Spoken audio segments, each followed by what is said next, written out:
ચક્રીય બેરોજગારી મિત્રો, મૂડીવાદી સ્વરૂપની અર્થવ્યવસ્થામાં મૂડીરોકાણ કરનાર અને બચત કરનાર બંને જુદી વ્યક્તિઓ હોવાથી મૂડીવાદી સ્વરૂપની અર્થવ્યવસ્થામાં મૂડીરોકાણ કરનાર અને બચત કરનાર બંને જુદી વ્યક્તિઓ હોવાથી મૂડીરોકાણ અને બચત કરનાર વચ્ચે અવારનવાર અસમતુલા સર્જાય છે. મૂડીરોકાણ અને બચત કરનાર વચ્ચે અવારનવાર અસમતુલા સર્જાય છે. પરિણામે ક્યારેક આખા અર્થતંત્રમાં તેજીનું તો ક્યારેક મંદીનું મોજું ફરી વળે છે અને એના કારણે સમગ્ર અર્થતંત્ર પર ક્યારેક તેજી તો ક્યારેક મંદીનું મોજું ફરી વળે છે. તેજીની સ્થિતિમાં અર્થતંત્રમાં મૂડીરોકાણ, ઉત્પાદન, આવક, રોજગારી વગેરે વધવાનું વલણ હોય છે. જ્યારે બજારમાં પરિસ્થિતિ તેજીની હોય ત્યારે મૂડીરોકાણ, ઉત્પાદન, આવક અને રોજગારી વગેરે વધવાનું વલણ હોય છે. જ્યારે સમગ્ર અર્થતંત્રમાં મંદીનું વાતાવરણ સર્જાય ત્યારે ચીજવસ્તુઓ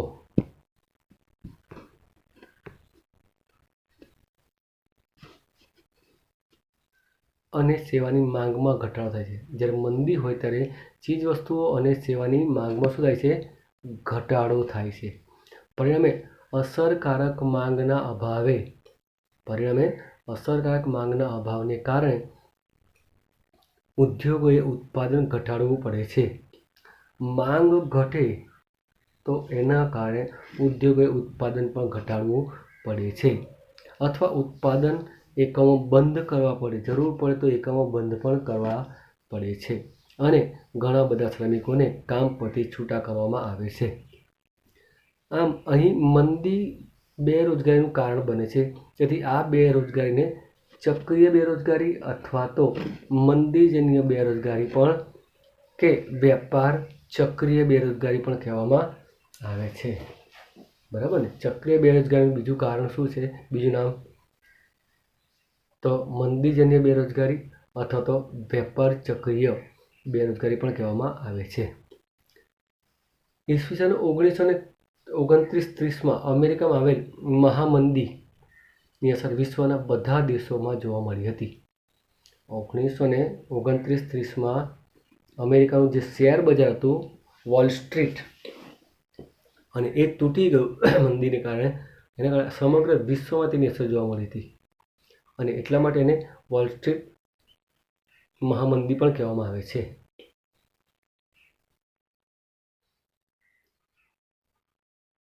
તેથી આ મંદીને વિશ્વની મહામંદી અથવા વોલ સ્ટ્રીટ મંદી પણ ઓળખવામાં આવે છે.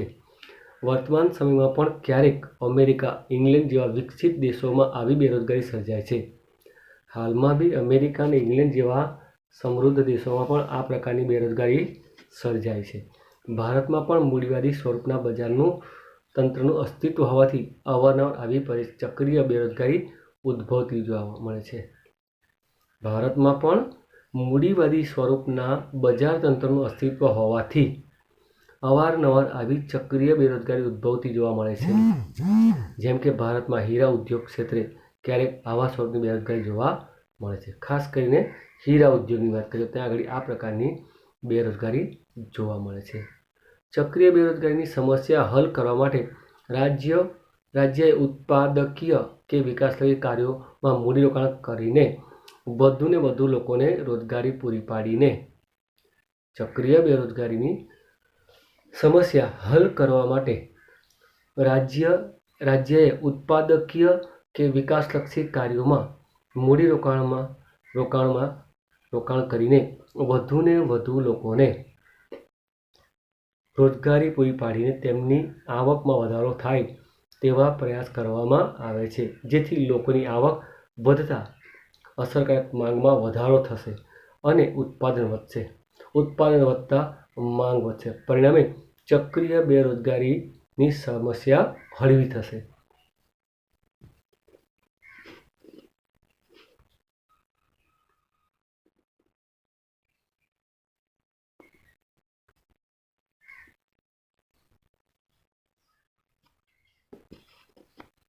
ત્યાર પછીનો પ્રકાર ઘર્ષણજન્ય બેરોજગારી.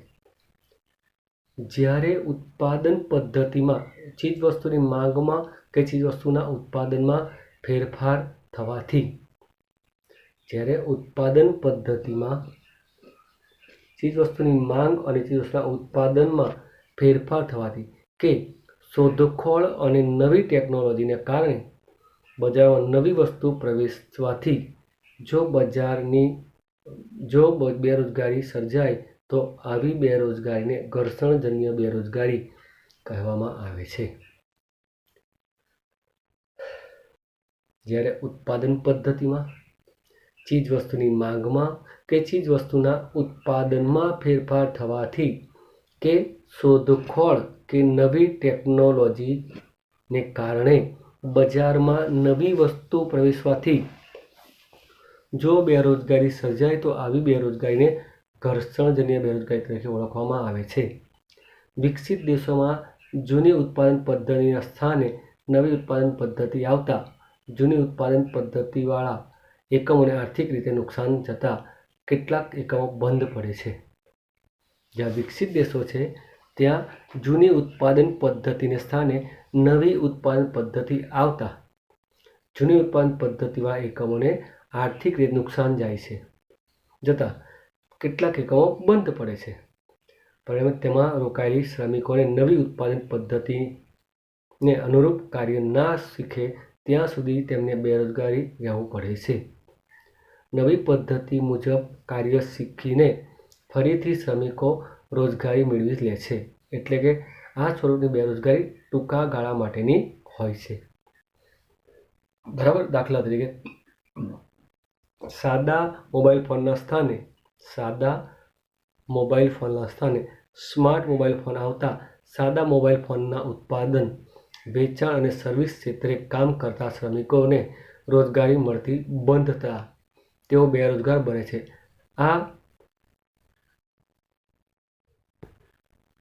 આ સ્વરૂપની બેરોજગારી ઘર્ષણજન્ય બેરોજગારી ગણાય છે. સાદા મોબાઈલ ફોનના સ્થાને સ્માર્ટ મોબાઈલ ફોન આવતા સાદા મોબાઈલ ફોનના ઉત્પાદન, વેચાણ અને સર્વિસ ક્ષેત્રે કામ કરતા શ્રમિકોને રોજગારી મળતી બંધ થતાં તેઓ બેરોજગાર બને છે. આ સ્વરૂપની બેરોજગારી ઘર્ષણજન્ય બેરોજગારી ગણાય છે. બરાબર મિત્રો. હવે બેરોજગારી ઉદ્ભવવાના કારણો. બેરોજગારી કેમ ઉદ્ભવે છે? એના કયા કારણો?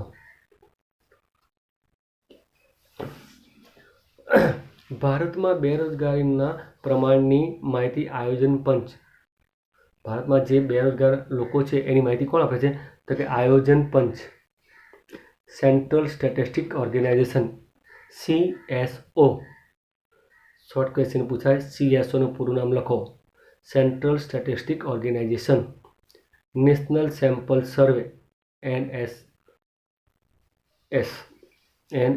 નેશનલ સેમ્પલ સર્વે અને રોજગાર વિનિમય કચેરી નેશનલ સેમ્પલ સર્વે અને રોજગાર વિનિમય કચેરી દ્વારા પ્રકાશિત થતા બેરોજગારીના અહેવાલમાંથી પ્રાપ્ત થાય છે. ભારતમાં બેરોજગારીના પ્રમાણની માહિતી એ આયોજન પંચ, CSO, NSS અને રોજગાર વિનિમય કચેરી દ્વારા પ્રકાશિત થતા બેરોજગારીના અહેવાલમાંથી પ્રાપ્ત થાય છે. તેમજ બેરોજગારીની સમસ્યાના અભ્યાસ અર્થે રચાયેલ ભગવતી સમિતિના અહેવાલમાં પણ ભારતની બેરોજગારીનું પ્રમાણ અને કારણો દર્શાવવામાં આવ્યા છે. આ ઉપરાંત બેરોજગારીની સમસ્યાના અભ્યાસ અર્થે રચાયેલી ભગવતી સમિતિના અહેવાલમાં પણ ભારતની બેરોજગારીનું પ્રમાણ અને કારણો દર્શાવવામાં આવ્યા છે. ભારતમાં આર્થિક વિકાસના દરને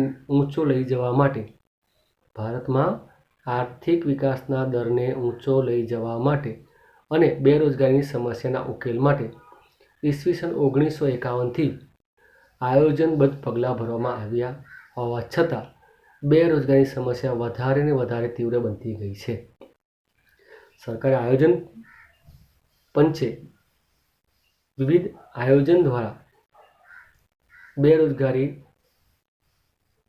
ઘટાડવા, આર્થિક વિકાસ દર ઊંચો લઈ જવા સતત પ્રયત્નો કર્યા હોવા છતાં બેરોજગારી સમસ્યા વધારે ને વધારે તીવ્ર બનતી ગઈ છે. યોજનાના અંતે બેરોજગારીનું પ્રમાણ નીચે આપેલ માહિતી પરથી સ્પષ્ટ થાય છે. બરાબર.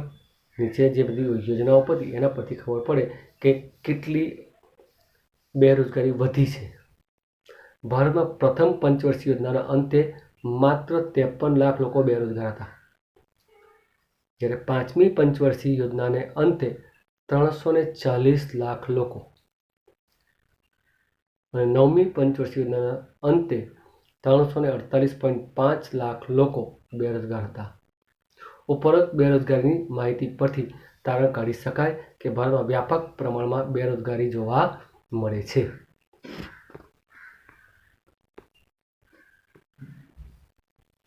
અને તેના ઉત્તરોત્તર વધારો થઈ રહ્યો છે. બરાબર, આ ચિંતાજનક બાબત છે. બેરોજગારીના વધારા માટે શ્રમના પુરવઠામાં ઝડપથી થતી વૃદ્ધિ. બેરોજગારી માટે જવાબદાર કોણ છે? તો કે શ્રમના પુરવઠામાં થતી ઝડપથી વૃદ્ધિ, રોજગારીની તકોમાં થતો ધીમા દરે વધારો, નીચો બચત અને મૂડીરોકાણનો દર તેમજ શિક્ષણ પદ્ધતિની ખામી જેવા અનેક કારણો જવાબદાર છે. દેશમાં બેરોજગારી વધી છે એનું કારણ કે શ્રમના પુરવઠામાં ઝડપી થતો વધારો, રોજગારીની તકોમાં થતો ધીમો વધારો, નીચો બચત અને મૂડીરોકાણનો દર તેમજ શિક્ષણ પદ્ધતિની ખામી જેવા અનેક કારણો જવાબદાર છે. ભારતમાં બેરોજગારીની સમસ્યા ઉદ્ભવવા માટેના કેટલાક મુખ્ય કારણો તપાસીએ. ભારતમાં બેરોજગારી કેમ ઉદ્ભવે છે એના કારણોની તપાસ કરીએ આપણે.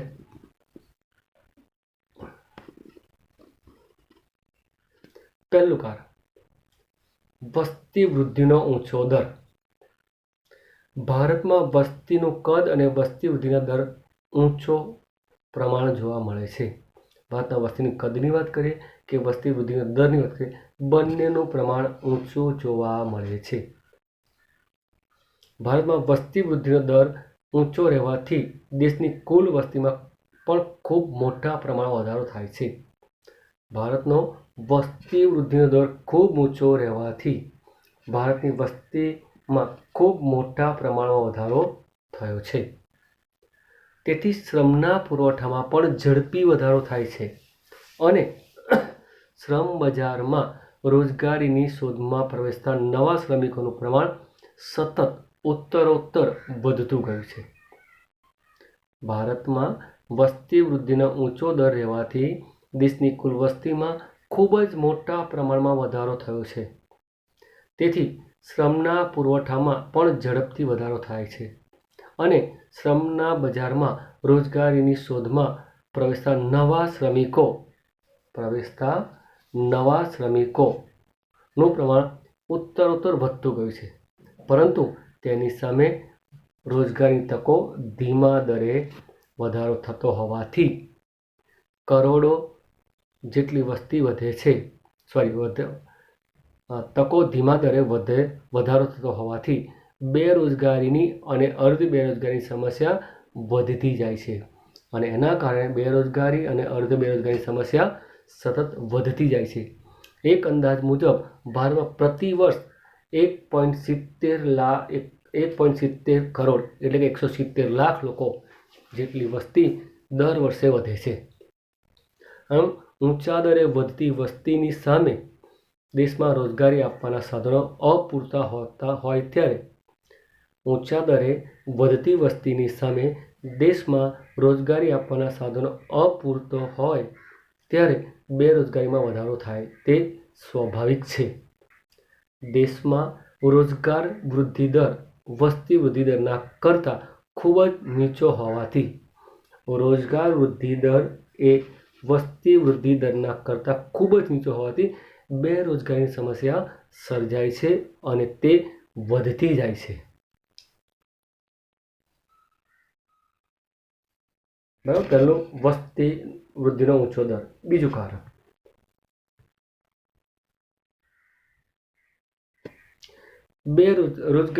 બેરોજગારી તકોનો ધીમા દરે વધારો અથવા ધીમો વધારો. રોજગારી વધારાની આર્થિક વિકાસના વૃદ્ધિ દર સાથે ખૂબ જ ગાઢ સંબંધ છે. રોજગારી વધારાને આર્થિક વિકાસના વૃદ્ધિ દર સાથે સીધો સંબંધ છે, પરંતુ આયોજન કાળ દરમિયાન આર્થિક વિકાસનો દર વધતો ગયો હોવા છતાં રોજગારીની પૂરતી તકોનું સર્જન કરવામાં નિષ્ફળતા મળી છે. રોજગારી વધારવાનો આર્થિક વિકાસના વૃદ્ધિ દર સાથે ખૂબ જ ગાઢ અથવા તો સીધો સંબંધ છે, પરંતુ આયોજન દરમિયાન આર્થિક વિકાસનો દર વધતો ગયો હોવા છતાં રોજગારીની પૂરતી તકોનું સર્જન કરવામાં નિષ્ફળતા મળી છે, જે એ દર્શાવે છે કે ભારત આર્થિક વિકાસ રોજગારી વગરનો વિકાસ રહ્યો છે. ભારતનો આર્થિક વિકાસ એ રોજગારી વગરનો આર્થિક વિકાસ રહ્યો છે. ભારતમાં આયોજનના પ્રથમ 3 દશકામાં સરેરાશ લગભગ 3.5% દરે આર્થિક વિકાસ હાંસલ કરી શક્યો હતો.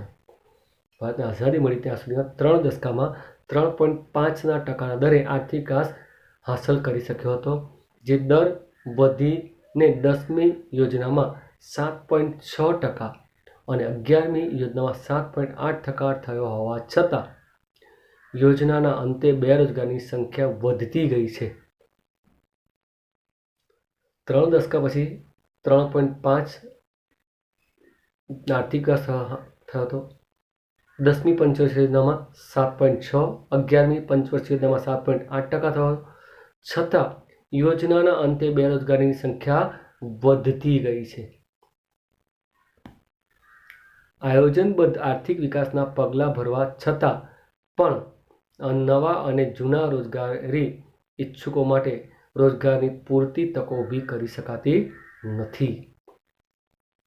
આયોજનબદ્ધ આર્થિક વિકાસના પગલાં ભરવા છતાં પણ નવા અને જૂના રોજગારી ઇચ્છુકો માટે રોજગારી પૂરતી તકો ઊભી કરી શકાતી નથી.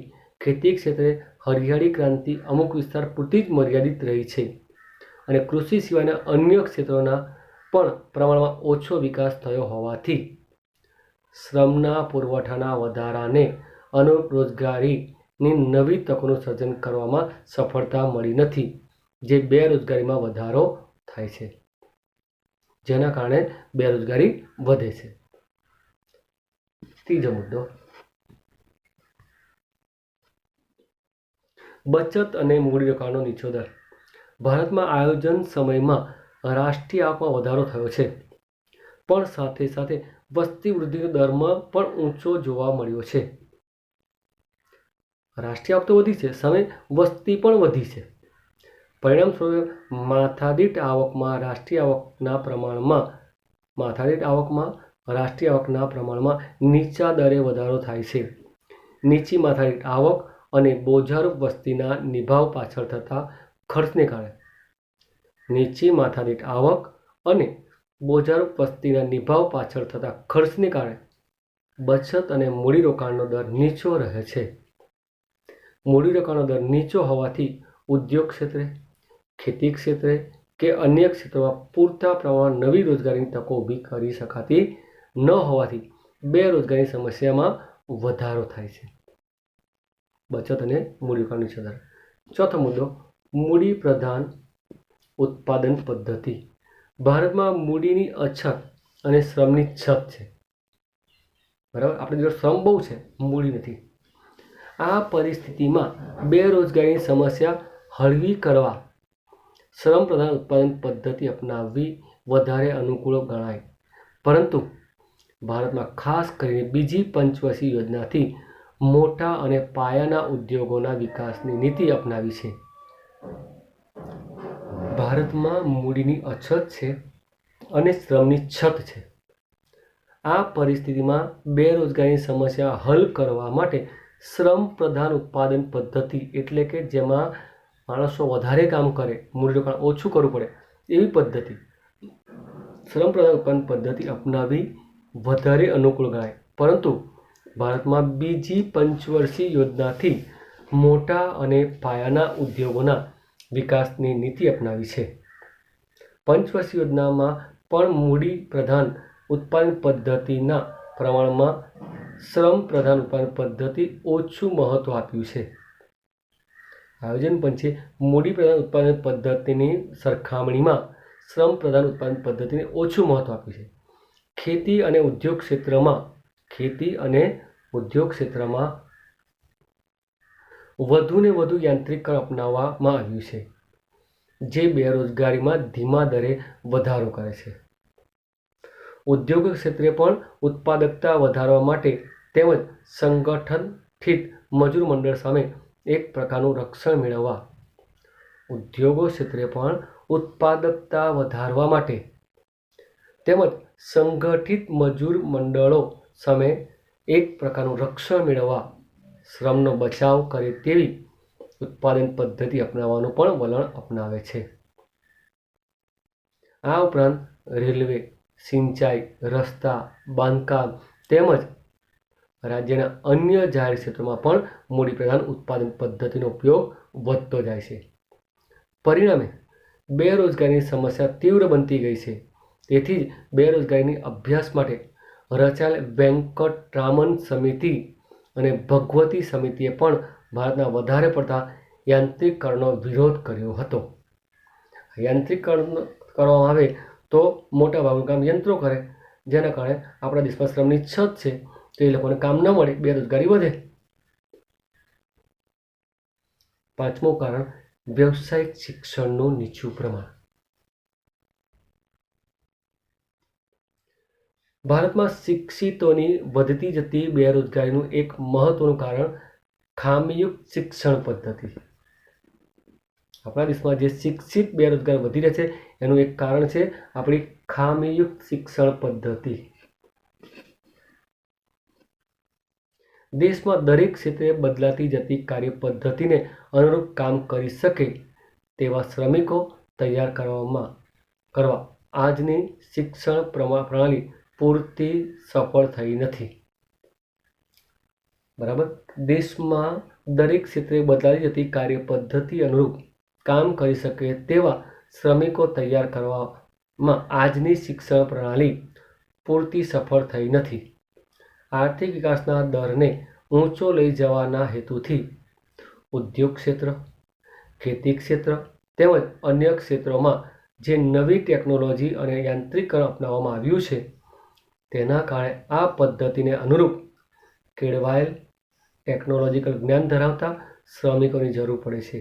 પરંતુ આ નવી પદ્ધતિ અપનાવે તો તેમાં કેળવાયેલ ટેકનોલોજીનું જ્ઞાન ધરાવતી શ્રમિકોની જરૂર પડે છે. પરંતુ તેનાથી વિપરીત પરિસ્થિતિ વર્તમાન શિક્ષણ પદ્ધતિમાં જોવા મળે છે. પરિણામે કુશળ શ્રમિકોના મળતા નથી. પરિણામે આવા કુશળ શ્રમિકો મળતા નથી, કારણ કે શિક્ષણ ક્ષેત્રે વ્યવસાયિક શિક્ષણનું પ્રમાણ ખૂબ જ ઓછું છે. વર્તમાન શિક્ષણ માનવીનું માનસિક અને શારીરિક ઘડતર કરવામાં નિષ્ફળ નીવડ્યું છે. તેથી શિક્ષણ મેળવ્યા પછી પણ વ્યક્તિને સ્વરોજગારી મેળવી શકે તેટલી પણ તેમનામાં ક્ષમતા આવતી નથી અને બેરોજગારીની સમસ્યાનો ભોગ બને છે. આપણા જે શિક્ષણ આપવામાં આવે છે એ શિક્ષણ મેળવ્યા પછી બી વ્યક્તિ પોતે સ્વરોજગાર બની શકતો નથી અને બેરોજગારીની સમસ્યાનો એ ભોગ બને છે. છઠ્ઠું કારણ,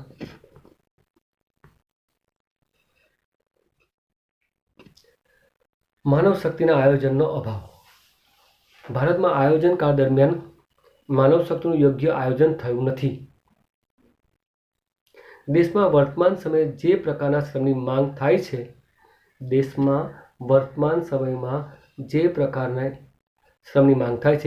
તેના સંદર્ભમાં પૂરતો યોગ્ય શ્રમનો પુરવઠો પ્રાપ્ત થાય તેવા પ્રકારની માનવ શક્તિનું આયોજન કરવા માટે શિક્ષણ વ્યવસ્થા ઊભી થઈ નથી. દેશમાં વર્તમાન સમયે જે પ્રકારની શ્રમની માંગ થાય છે તે સંદર્ભમાં પૂરતા યોગ્ય શ્રમના પુરવઠા પ્રાપ્ત થાય તેવા પ્રકારની માનવ શક્તિનું આયોજન કરવામાં શિક્ષણ વ્યવસ્થા ઊભી થઈ નથી. દેશના આર્થિક વિકાસમાં કેટલાક અને કેવા પ્રકારના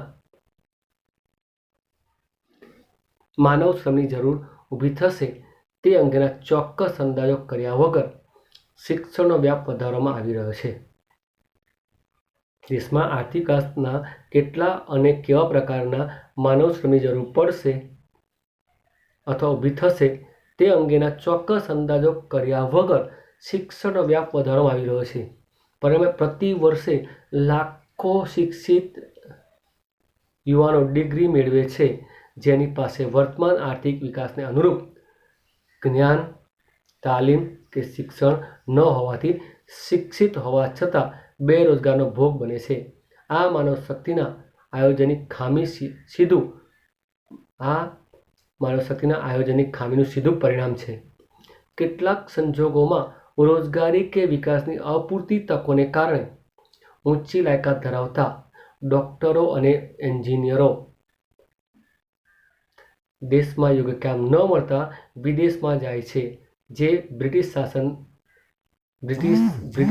શાસનોમાં સોનાનો એકતરફી પ્રવાહ ડ્રેન ઓફ ગોલ્ડ ભારતમાંથી બ્રિટન તરફ જોવા મળેલ, તેવી જ રીતે વર્તમાન બુદ્ધિધનનો એકતરફી પ્રવાહ ડ્રેન ઓફ બ્રેન ભારતમાંથી વિદેશ તરફ જતો જોવા મળે છે. જાહેર ક્ષેત્રની બિનકાર્યક્ષમતા. આઝાદી પછી ભારત ખાનગી ક્ષેત્ર કરતાં જાહેર ક્ષેત્રના વિકાસને વધારે મહત્વ આપવામાં આવ્યું. જાહેર ક્ષેત્રના એકમોની સંખ્યા અને તેમાં મૂડીરોકાણ ખૂબ વધારો થયો છે. જાહેર ક્ષેત્રે રોજગારી સર્જનના જે અંદાજો કરવામાં આવ્યા હતા તે પ્રમાણે રોજગારીનું સર્જન કરવામાં જાહેર ક્ષેત્ર નબળું કાર્યક્ષમતાને કારણે સફળ થયા નથી. મતલબ જાહેર ક્ષેત્ર નિષ્ફળ નીવડ્યું છે. પ્રમાણમાં વધુ રોજગારી આપી શકે તેવા ખાનગી ક્ષેત્રો પર જાહેર ક્ષેત્રના વિકાસ હેતુસર અંકુશો મૂકવામાં આવ્યા છે. ખાનગી ક્ષેત્ર લોકોને વધારે રોજગારી આપી શકે છે, છતાં પણ જાહેર ક્ષેત્રનો વિકાસ થાય એ હેતુથી ખાનગી ક્ષેત્ર પર અંકુશો મૂકવામાં આવ્યા છે. તેમજ ખાનગી ક્ષેત્રના વિકાસ માટે પૂરતું ધ્યાન પણ આપવામાં ન આવતા રોજગારીની તકો ઓછી ઊભી થઈ શકી અને બેરોજગારીમાં વધારો થયો.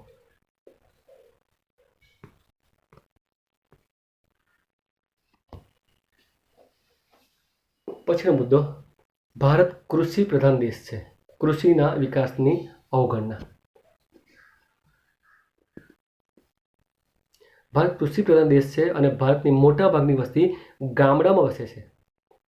ભારત કૃષિ પ્રધાન દેશ છે અને ભારતની મોટા ભાગની વસ્તી ગામડામાં વસે છે. આ વસ્તી મોટે ભાગે રોજગારી માટે કૃષિ પર આધાર રાખતી હોય છે. તે કૃષિ ક્ષેત્રે વધારે રોજગારી પૂરી પાડે તેવું આયોજન જરૂરી છે. પરંતુ ભારતની આર્થિક વિકાસની નીતિમાં કૃષિ ક્ષેત્ર કરતાં અન્ય ક્ષેત્રોને વધારે મહત્વ આપવામાં આવ્યું છે.